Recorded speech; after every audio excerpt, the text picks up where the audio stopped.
Salut à tous, aujourd'hui on va parler du OnePlus 8T, le nouveau et cette fois-ci le seul modèle de la marque pour représenter leur haut de gamme sur cette fin d'année 2020. J'avais pas parlé du précédent, le OnePlus 8 Pro, parce qu'à 900 €, je savais que j'allais pas franchement vous le recommander. À vouloir toujours augmenter ses prix, OnePlus était pour moi aller un peu trop loin. 900 €, désolé mais à ce prix-là, on attend qu'un smartphone soit excellent en photo, sinon aucun intérêt de payer si cher. Et OnePlus a toujours été loin de ce que proposent Samsung, Google, Apple et même Huawei. Je pense que chez OnePlus, ils s'en sont rendus compte. En vendant un smartphone aussi cher, ils ont perdu leurs fans qui veulent d'excellents rapports qualité-prix comme la marque l'a fait pendant des années à ses débuts. Pour corriger le tir, ils reviennent avec ce 8T, qui n'est toujours pas aussi bon que les meilleurs haut de gamme, mais c'est plus franchement l'objectif. Là, on est beaucoup plus dans l'esprit flagship killer puisqu'il est disponible à partir de 600 €. Et du coup, avec tout ce qu'il embarque, on retrouve le OnePlus qu'on a aimé, celui du rapport qualité-prix plutôt honnête.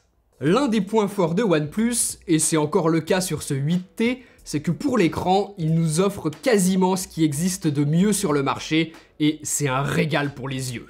Grande taille, couleur juste avec un bon calibrage, contraste infini grâce à l'OLED, 120 Hz pour toujours plus de fluidité dans les jeux et dans les animations de l'interface, bord plat cette année et avec un capteur d'empreinte digitale sous l'écran qui fonctionne toujours aussi bien. Pour moi, seuls Apple et Samsung proposent de meilleurs écrans, mais à des prix évidemment bien supérieurs. La seule différence avec eux sur ce 8T, ce sera une luminosité maximale qui ne descend pas aussi bas, ce qui m'a parfois un petit peu embêté lorsque je lis dans le noir. Et en extérieur par contre, pas de soucis, c'est tout à fait assez lumineux. Donc super écran, vraiment, OnePlus a jamais fait son radin là-dessus et c'est pas cette année qu'ils vont commencer.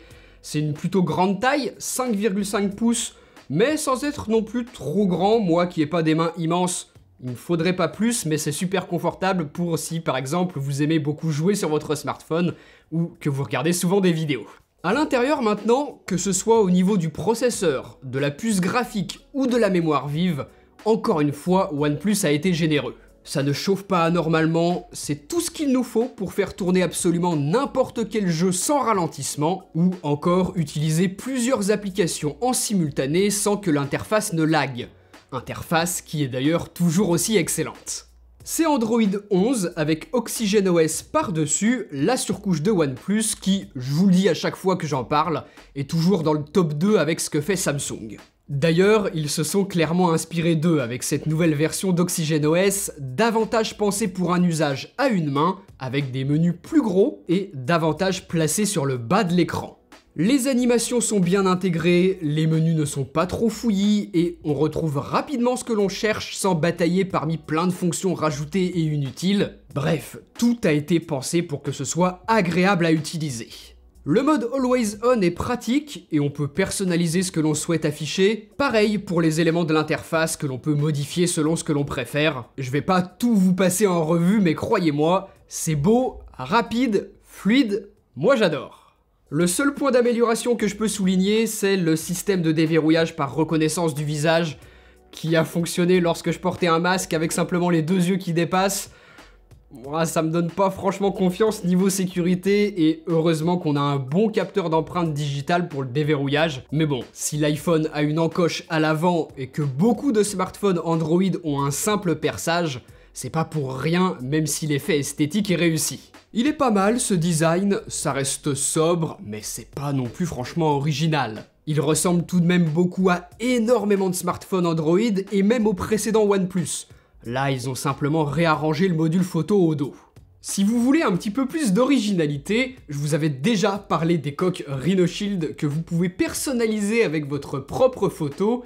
Et bien évidemment, en plus d'exister pour les incontournables iPhone, Samsung, Xiaomi entre autres, Rhino Shield en a également pour OnePlus. Sinon, si vous préférez des designs déjà tout faits, ils ont aussi des créations en collaboration avec l'univers du jeu vidéo, d'autres en rapport avec la culture asiatique et les mangas. C'est très souvent renouvelé et mis à jour avec de nouveaux designs, donc n'hésitez pas à aller voir tout ça. Même si vous n'avez pas de OnePlus, il y a très forte chance que votre smartphone soit dans la liste. Et sinon, vous avez également des câbles très résistants, des protections anti-choc pour l'écran du smartphone et divers accessoires. Forcément, vous trouverez votre bonheur. Si vous êtes intéressé, je vous laisse comme à chaque fois mon code promo en description de vidéo qui vous offre 10% de réduction sur la totalité de votre commande. Je vous disais que j'aime beaucoup le logiciel de OnePlus et cette bonne optimisation logicielle couplée à la grosse batterie de 4500 mAh fait que l'autonomie est excellente. J'ai toujours laissé le rafraîchissement à 120 Hz et même comme ça j'avais entre 8 et 9 heures d'écran allumé avant de me retrouver en panne de batterie. Donc franchement, peu importe ce que je faisais dessus tout au long de ma journée, jeux, photos, vidéos, appels téléphoniques, GPS, j'ai jamais eu de problème, j'arrivais jusqu'en fin de soirée sans avoir à me soucier de l'autonomie. Et ça c'est super. Même si par exemple vous travaillez du matin au soir sans trop être sur votre smartphone, vous pouvez par exemple tenir 2 jours sans avoir besoin de le recharger.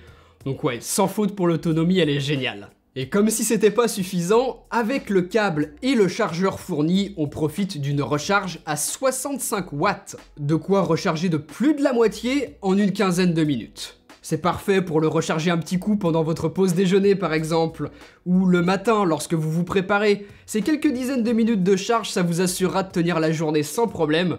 Donc super. La seule chose qui lui manque, c'est la recharge sans fil, qui était présente sur le 8 Pro, mais que OnePlus n'a pas voulu mettre sur ce 8T. C'est dommage, mais je peux plus ou moins le comprendre, à ce prix-là, on peut pas non plus tout avoir. Par contre, on a des haut-parleurs stéréo, ça c'est cool. L'équilibrage n'est pas aussi bon que sur des smartphones très haut de gamme, et mieux vaut ne pas mettre à pleine puissance, mais on profite de la compatibilité avec plusieurs codecs HD. Donc au final, l'écran, excellent, les performances, excellentes aussi, bon design, je vous ai dit qu'il n'était pas extraordinaire, hein, ça sort pas vraiment du lot, mais c'est bon, les finitions sont bonnes, et pour avoir des OnePlus depuis pas mal d'années maintenant, je sais qu'ils résistent plutôt bien dans le temps, c'est des smartphones qui sont quand même solides. L'autonomie, je vous en ai parlé, elle est excellente, en plus de ça, on a une charge rapide qui est vraiment pratique, on en est à 4, il est compatible 5G, super pour le futur. Donc pour l'instant c'est un sans faute, mais vous l'avez compris, il nous reste la partie photo et vidéo. Historiquement, le talon d'Achille de OnePlus, malgré le fait qu'ils mettent plein de capteurs photo, pour donner l'illusion qu'ils sont aussi bons que les meilleurs dans le domaine. Avec tout de même 4 capteurs, on pourrait s'attendre à une certaine polyvalence, pour avoir le luxe de changer de longueur focale en fonction de la situation, mais la réalité est un petit peu décevante. On a un grand angle et un ultra grand angle. L'option zoom x2 dans l'interface n'étant rien de plus qu'un zoom 100% logiciel à partir du grand angle principal. On perd donc le téléphoto que l'on avait sur le OnePlus 8 Pro.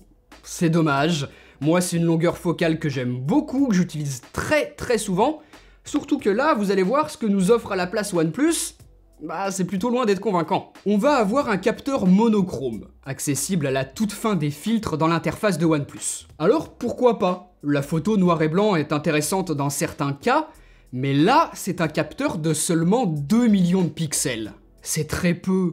La qualité des photos que l'on en tire est moyenne, et moi je préfère prendre une photo classique et la passer moi-même en noir et blanc si besoin. Mais oui, ça rajoute une étape supplémentaire, là où en utilisant ce capteur monochrome, on a directement ce résultat.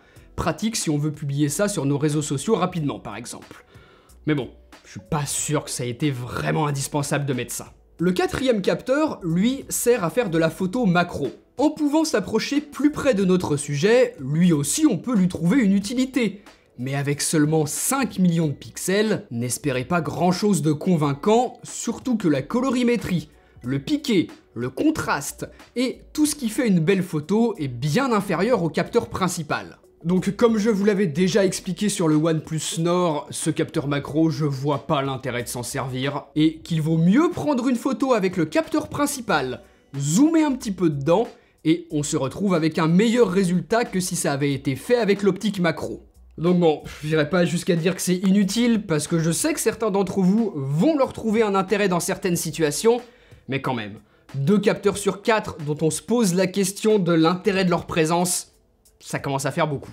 En fait, si je vous fais ces remarques, c'est que j'ai surtout l'impression que OnePlus, depuis quelques temps maintenant, fait pas franchement d'efforts. L'important pour eux, ça a l'air d'être d'impressionner visuellement avec plein de capteurs qui font joli sur la fiche de spec et qui donnent l'illusion que le smartphone va être aussi bon que les meilleurs haut de gamme, là où les concurrents prennent bien plus au sérieux la photo. Par exemple, le capteur principal de ce OnePlus 8T, c'est exactement le même que celui du OnePlus 8. sorti il y a 6 mois, qui était déjà le même que le OnePlus 7T sorti il y a 1 an. Non, la seule chose qu'a changé OnePlus, c'est leur traitement logiciel. Le HDR par exemple est plutôt convaincant en réussissant à réunir suffisamment d'informations à la fois dans les ombres et le ciel. C'est pas mal du tout, et de jour, honnêtement, il s'en tire plutôt bien ce OnePlus 8T, même si je trouve que le contraste est toujours un poil trop prononcé, mais ça va, on va pas pinailler. Le mode portrait, lui aussi, est convaincant lorsque l'on a une bonne lumière, donc bien évidemment, c'est en basse lumière ou de nuit que les choses se gâtent, et c'est là que la différence avec les autres smartphones doués en photo se ressent clairement. Malgré un mode nuit qui a été amélioré, OnePlus a encore du boulot puisque la balance des blancs est très souvent ratée, avec des clichés qui tirent bien trop souvent dans les teintes jaunâtres. Bref, c'est pas catastrophique, mais si vous voulez faire souvent des photos en soirée avec vos amis, c'est clairement pas le meilleur pour ça. Si on a quelques lumières dans notre scène, oui, on peut en tirer des résultats intéressants. Mais les performances sont bien trop inégales d'une photo à une autre. Par exemple, à cause d'optiques visiblement moins bonnes ou moins bien traitées que sur d'autres smartphones, les flares, ces halos lumineux que vous voyez sur les éclairages sont bien trop prononcés et gâchent beaucoup de photos. L'ultra grand angle, lui, qui permet de capturer une plus large scène lorsque l'on a peu de recul, est en grande difficulté de nuit évidemment, avec sa plus faible ouverture que le capteur principal. En étant capable de capter moins de lumière, réserver son utilisation aux scènes de jour bien éclairées. Il n'est pas exceptionnel cet ultra grand angle, manque de piqué, déforme assez sur les bords, mais il a le mérite d'exister pour les situations où le capteur principal n'offre pas un champ assez large. Donc voilà, il n'est pas mauvais en photo ce 8T, disons simplement que pour son prix j'en espérais un peu mieux. Et surtout, comme je vous l'ai expliqué, j'ai toujours l'impression que OnePlus se cherche alors qu'ils existent pourtant depuis des années, en tentant à chaque fois des choses différentes, avec des longueurs focales qui varient d'une année sur l'autre, d'un modèle à l'autre. Ils tentent des choses avec la macro, maintenant avec un capteur monochrome dont l'utilité est vraiment discutable. Pour la photo, il se fait battre par plein de smartphones que l'on trouve plus ou moins au même prix. Le Pixel 5 de Google, les iPhone 12, même l'iPhone 11 de l'année dernière, je le trouve meilleur. Les Galaxy S20, bref, je vais pas tous vous les citer. J'aimerais vraiment que OnePlus se mette au niveau parce que ses concurrents, eux, y progressent. En vidéo, on peut filmer jusqu'en 4K Ultra HD à 60 images par seconde, avec une qualité d'image et une stabilisation qui est encore perfectible, mais qui, là, pour le coup, est bien plus en adéquation avec le prix auquel OnePlus vend son smartphone. Vous aurez de quoi vous rapporter de beaux souvenirs de voyage ou de week-end en famille, si c'est simplement destiné à un usage personnel, et que vous comptez pas exploiter autrement vos images. J'apprécie le fait qu'il n'y ait aucune limite de temps d'enregistrement et que l'on puisse utiliser le grand angle et l'ultra grand angle dans tous les modes de prise de vue vidéo. Et la seule chose qui m'embête un peu finalement, c'est l'énorme crop sur le capteur par rapport au mode photo lorsque l'on passe en mode vidéo. Vous le voyez, le cadre est bien plus resserré. Excellent partout, sauf en photo où il se fait facilement dépasser par plein de ses concurrents au même prix. C'est un peu l'éternelle conclusion de tous mes tests de smartphone OnePlus. À vous de voir si vous voulez l'excellence, puisque si c'est pas si important que ça à vos yeux, je vous rappelle que sur tous les autres points, on l'a bien vu tout au long de la vidéo, il est excellent, il a vraiment pas grand chose à envier à personne, et au prix auquel il est vendu, même en prenant en compte ses performances un petit peu décevantes en photo, c'est quand même un prix honnête. Comme d'habitude, je vous laisse un lien juste en dessous dans la description de la vidéo si vous voulez l'acheter. Et vous, dites-moi dans les commentaires s'il vous a convaincu ou pas ce OnePlus 8T. Et puis nous on se retrouve bientôt. Allez, salut!